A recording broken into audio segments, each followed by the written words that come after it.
Habari za wakati huu mpendwa mtazamaji wetu popote pale ulipo, zifuatazo ni habari za saa kutoka hapa ITV. Mimi ni Isaac Mpayo, karibu. Nakukumbusha kwamba unaweza kutufuatilia hivi sasa mubashara Facebook au YouTube, anwani ni ITV Tanzania.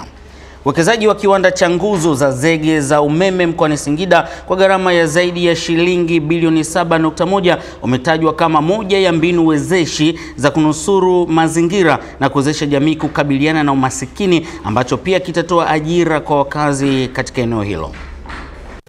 Uzalishaji wa nguzo hizi za zege unakwenda kuhifadhi mazingira yetu. Hatuendi kukata miti tena kutengeneza nguzo zile za miti.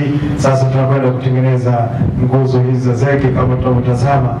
Ukiangalia hapa maeneo mengi ni nguzo za zege ya umeme. Sasa matarajio ni kwamba zile zote zitaondoka. Mradi huu utasaidia sana katika utunzaji wa miti, ambayo ni moja ya vyanzo muhimu sana katika utunzaji wa mazingira kwa ujumla.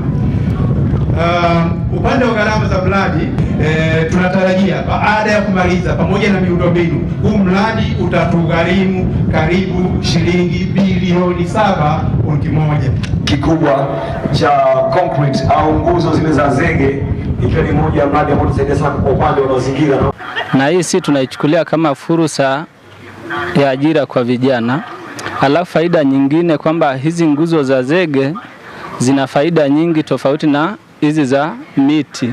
Mojawapo kwamba ikitokea kwamba labda moto umewaka, hizi nguzo za zege zinastahimili tofauti na hizi za miti. Tuzo ya Kiswahili ya Safari ya Fasihi ya Afrika imetangaza orodha fupi ya miswada 9 katika vipengele vitatu: riwaya, ushairi na makusanyo ya hadithi fupi, ikiwa ni utangulizi wa hafla ya utoaji tuzo hizo kwa msimu wa 10 inayotarajiwa kufanyika leo jijini Dar es Salaam. Tuzo hii imekuwa ikifanyika kwa takriban miaka 10 sasa, na mwaka huu tuna furaha sana pia kusema kwamba tutakuwa tunasherehekea miaka 10 ya tuzo hizi, ambapo tumeweza kufikia waandishi chipukizi wenye vipaji vya hali ya juu barani Afrika na hata nje ya Afrika wanaozidi 1600 kwa ujumla, kwa sababu tangu tuzo hizi zimeanzishwa miaka 10 iliyopita, watu ambao wameweza kushiriki na kuleta kazi zao kwa ajili ya kushinda tuzo hizi wanafika 1600, na tumeshatoa tuzo zaidi ya 40 kwa washindi katika miaka iliyopita. Mwaka huu tunachotangaza leo ni walioingia kwenye fainali na sio washindi. Kwa hiyo walioingia fainali wako jumla 7, na katika 7 hawa tunatarajia kupata washindi 5.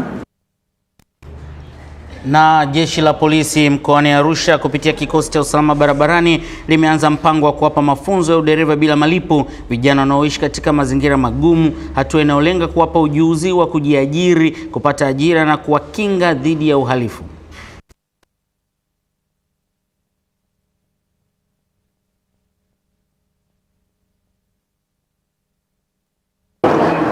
Tumechukua vijana katika maeneo mbalimbali. Tumechukua vijana kutoka katika vituo vya kulelea watoto wenye changamoto ya malezi, lakini pia tumechukua vijana kutoka sehemu za kuegesha magari, lakini vijana wengine wanatoka sehemu za kuosha magari, lakini vijana wengine ni wale ambao wanatoka sokoni, wale vijana wanaotumika kubeba mizigo kwa wateja. Baada ya kuhitimu mafunzo haya, tutawasimamia, lakini tutawawezesha kupata leseni, na leseni hizo watazipata bure.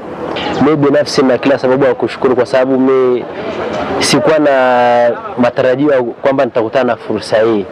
Napenda kutoa shukrani zangu za dhati kwa uongozi wa polisi kwa kutupatia fursa hii ya mafunzo. Tutazingatia masomo kwa bidii ili tufanikiwe siku za usoni. Tunajishughulisha na shughuli za uoshaji wa magari. Tunashukuru kwa kupatiwa hii fursa, kama mama alivyotuelezea kwamba ameamua kutufadhili, na sisi tumepokea kwa mikono miwili. Mwisho beza saa kwa sasa kutoka hapa ITV. Kipindi cha watoto wetu kitafuata hivi punde. Asante, endelea kuwa nasi.